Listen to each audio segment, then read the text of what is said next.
তো আজকে আমি আপনাদের সামনে যে ঘটনাটি নিয়ে এসেছি সেই ঘটনাটি আমি শুনেছি লুনা আপুর মাধ্যমে। তো লুনা আপু যার ঘটনাটি আমাকে বলেছেন উনার নাম হচ্ছে মোহাম্মদ ইউসুফ আলী। তো ইউসুফ সাহেব যখন আমাকে ঘটনাটি বলেন উনি বলেন যে এই ঘটনাটি আজকে থেকে হবে প্রায় ৫-০ বছর আগের মতো একটা ঘটনা। তো তখন উনি আসলে লাহোরে একটা সরকারি চাকুরিজীবী ছিলেন। তো মাঝে মাঝে উনার মাসিক যে ছুটিগুলো থাকতো ওরকম একটা ছুটি উনি নিয়ে মানে উনাদের বাসায় একটা ফাংশন থাকার কারণে উনি একটা ছুটি নেন। তো ছুটি নিয়ে উনি উনার যে গ্রামে থাকেন সেই গ্রামে চলে যান। সেই গ্রামটা ছিল গুজরাওয়ালা নামের একটা গ্রামে পাকিস্তানে।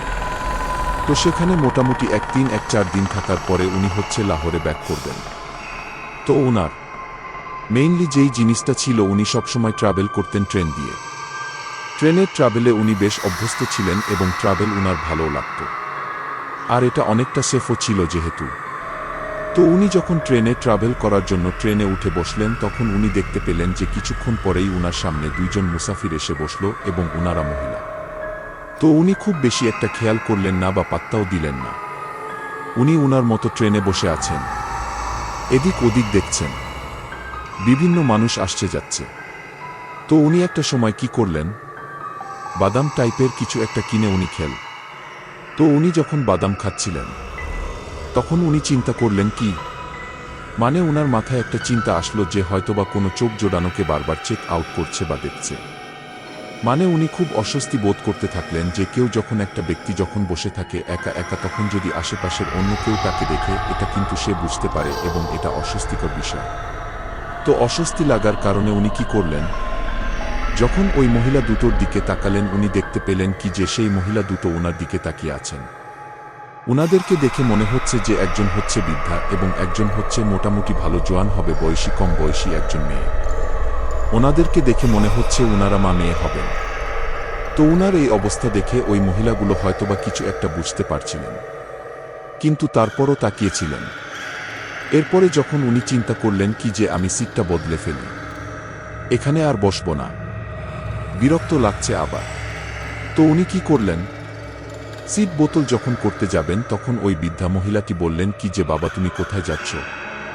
উনি বললেন কি যে আমি আসলে লাহোর যাচ্ছি, আমি লাহোরে একটা সরকারি চাকুরিজীবী আর কি, তো আমি এই কারণে লাহোর যাচ্ছি।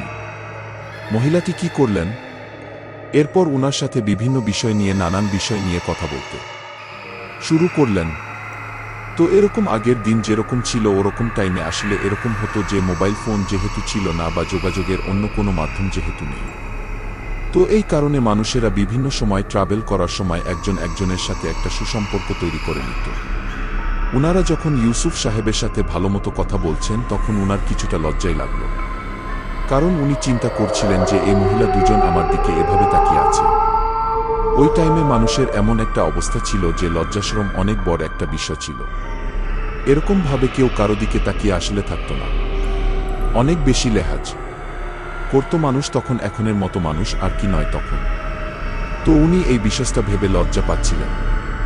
তো এই মহিলাটি বলল কি যে বাবা তুমি মন খারাপ করো না বা লজ্জার কিছু নাই, এটা কিন্তু স্বাভাবিকই।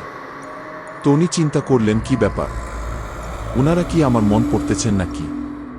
যখন আমি সিট থেকে উঠে যাওয়ার চিন্তা করলাম তখন কথা বলা স্টার্ট করল। আবার যখন চিন্তা করছি যে লজ্জা শরমের বিষয়টা তখন উনারা বলল কি এরকম কিছু না। তো উনি চিন্তা করলেন আচ্ছা ঠিক আছে যাক হতেই পারে, ভাবতেই পারে মানুষ, এটা it's not a big doll. তো উনি কি করলেন, চলতে লাগলেন ট্রেনটা। তো মহিলা এত সুন্দর করে কথা বলছিলেন উনার সাথে বৃদ্ধা মহিলাটি যে উনি কিছুটা মেসমারাইজড হয়ে যান এবং কখন যে লাহোরের স্টেশনে চলে আসেন এটা আর উনি বুঝতে পারেন না। তো লাহোর স্টেশনে যখন উনি নামলেন তখন ওই মহিলাদের যে ব্যাগগুলি ছিল সেই ব্যাগগুলি নিয়েও উনি নেমে পড়লেন, উনাদেরকে কিছুটা হেল্প করলেন। তো যখন ট্রেন স্টেশনে নামলেন এবং উনি যখন উনাদেরকে আল্লাহ হাফেজ বলে চলে যাচ্ছেন তখন মহিলা মানে বৃদ্ধা মহিলাটা উনাকে থামালেন, মানে মাঝে ছিলেন উনি থামালেন, খামিয়া বললেন কি যে বাবা আমার তো তোমাকে দেখে খুব নেক একজন মানুষ মনে হচ্ছে, তো তুমি কি আমাকে একটা উপকার করবে। উনি জিজ্ঞেস করলেন জি হ্যাঁ বলেন খালাম্মা কি উপকার করব। উনি তখন মহিলাটা বলল কি যে আমি কোনো একটা জরুরি কাজে ঠোকর নিয়ে আসবে বেগ যাব। ঠোকর নিয়ে বেগ মানে ঠোকর নিয়াজ বেগ একটা জায়গার নাম। উনি বললেন ঠোকর ঠোকর নিয়াজ বেগ যাবেন উনি। তো এটাও বললেন কি যে আমি যে ওখানে যাব আমার মেয়েটা একা একা এত দূর কিভাবে যাবে?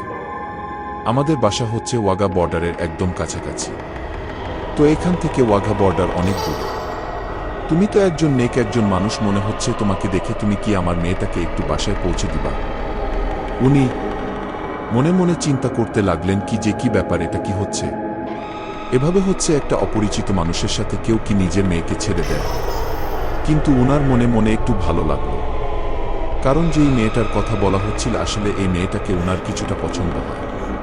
ট্রেনে দেখার পরে প্রথমবারই, যদিও মেয়েটা বোরখা পরা অবস্থায় ছিল, কিন্তু চোখগুলি দেখে উনার পছন্দ হয়ে যায়। তো এরপরে উনার চুপ থাকা দেখে মহিলাটা বলল কি যে বাবা, আমি মানুষের সাথে কথা বলে অন্তত এতটুকু বুঝতে পারি যে কে হচ্ছে নেক আর কে হচ্ছে তুষ্ট প্রকৃতির লোক।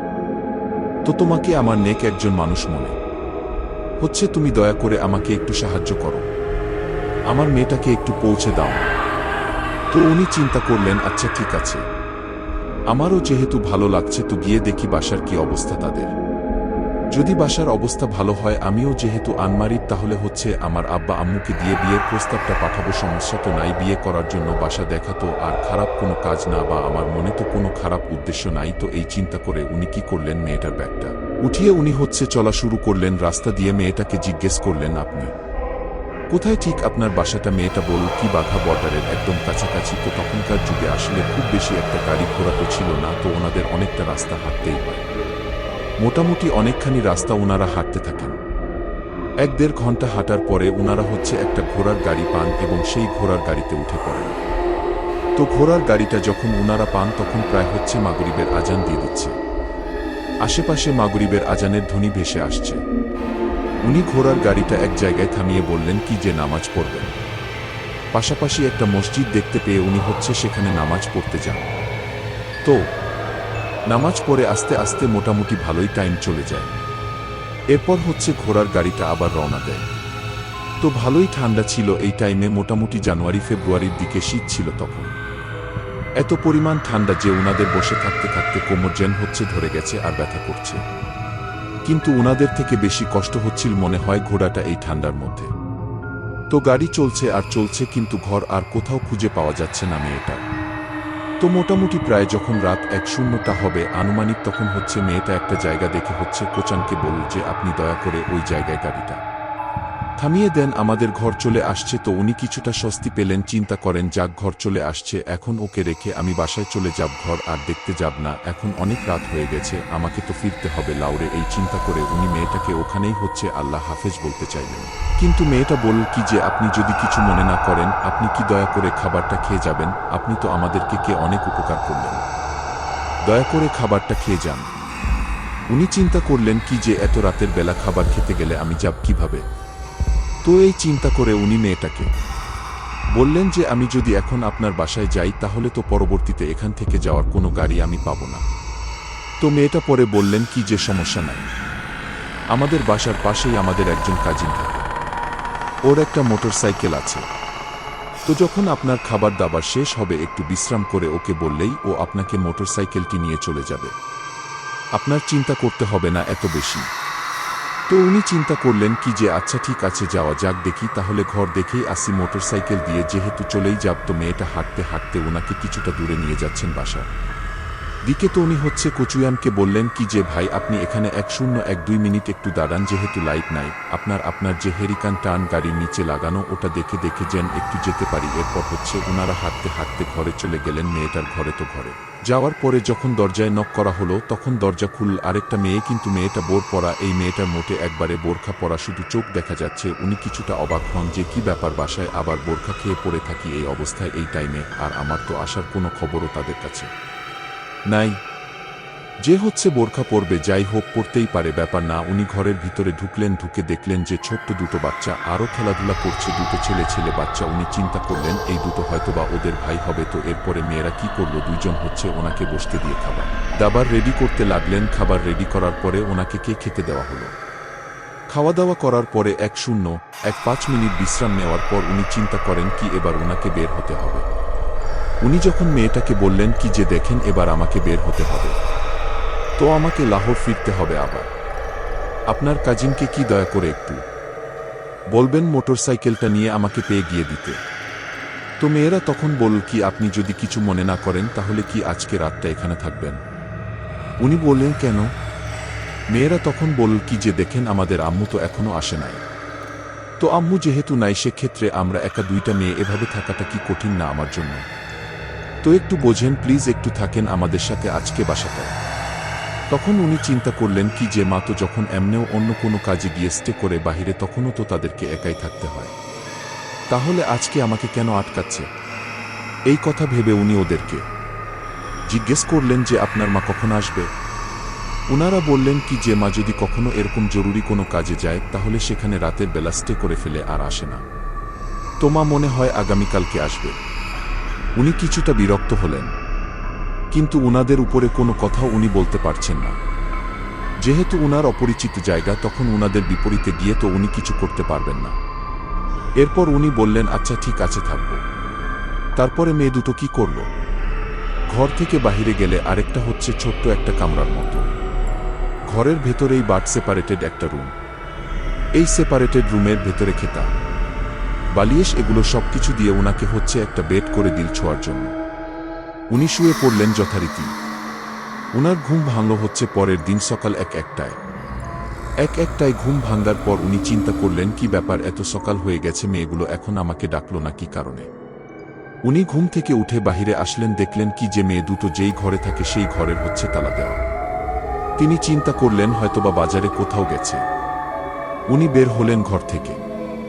মেইন গেট থেকে বের হওয়ার সাথে সাথে উনার নাকে পরোটার গন্ধ আসলো। উনি বেশ ভালোই ক্ষুধার্ত ছিলেন তখন হচ্ছে উনি ভাবলেন কি যে আচ্ছা ঠিক আছে, ওরা যখন আসতে একটু দেরি হচ্ছে পেট পূজাটা করে দিই। উনি হচ্ছে গিয়ে একটা ধাবার কাছে গিয়ে বসলেন। বসার পরে উনি খাওয়া দাওয়া করলেন। খাওয়া দাওয়া করার পর উনি বসে আছেন এবং দেখছেন অনেকটা সময় হয়ে গেছে, মেয়েগুলো এখনো ফেরত আসছে না।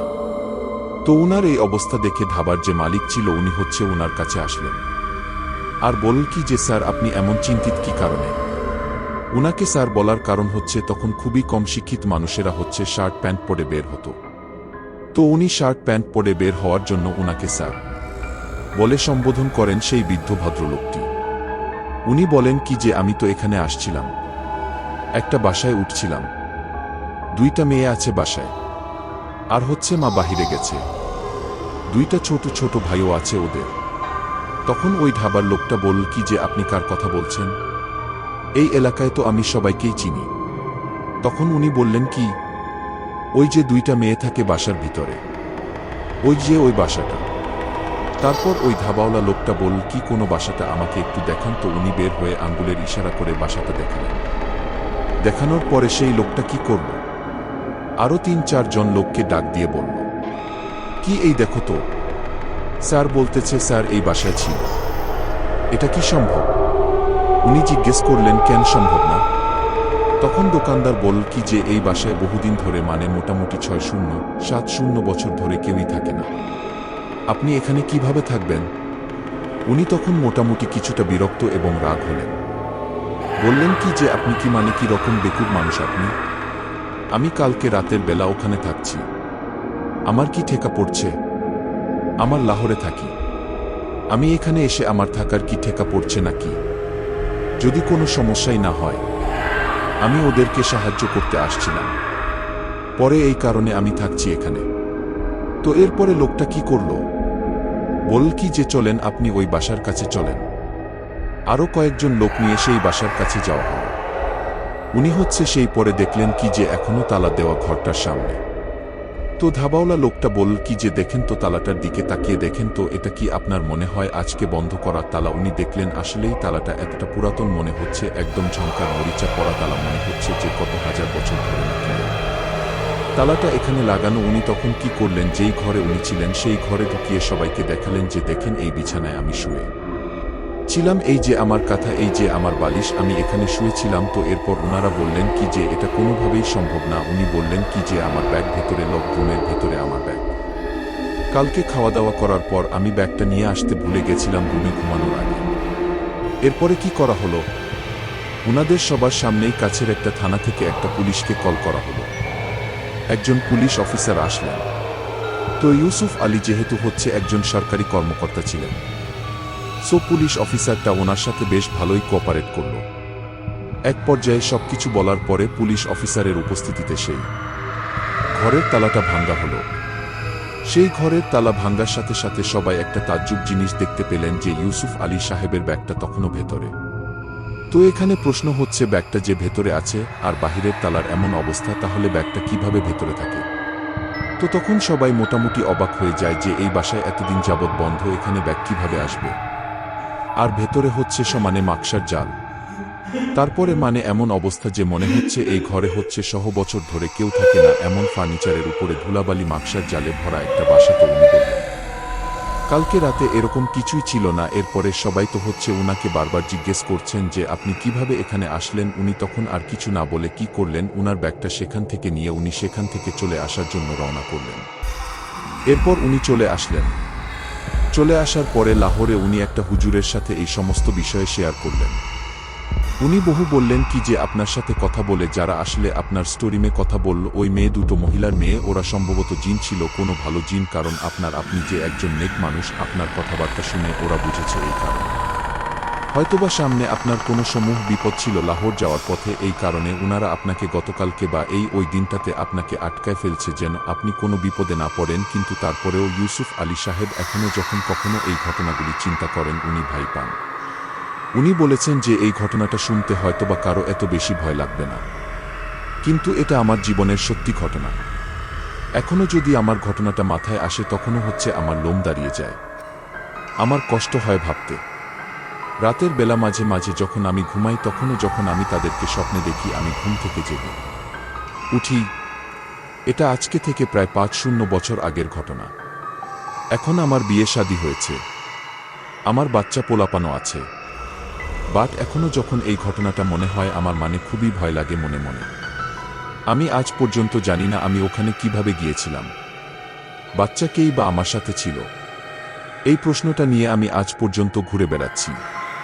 তো কেউ যদি এই প্রশ্নটার উত্তর জেনে থাকেন তাহলে অবশ্যই আমাকে জানিয়ে দেন।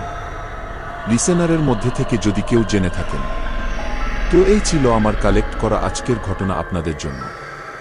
যদি ভালো লেগে থাকে তাহলে আমি আপনাদের কাছে শুকরিয়া আদায় করছি, আর যদি ভালো না লাগে তাহলে I am really sorry for that. আপনারা সকলে ভালো থাকবেন, সুস্থ থাকবেন। আশা করি অন্য কোনো এপিসোডে আবার নতুন কোনো ঘটনা নিয়ে ফিরে আসব। ততদিন পর্যন্ত সকলে সুস্থ থাকুন।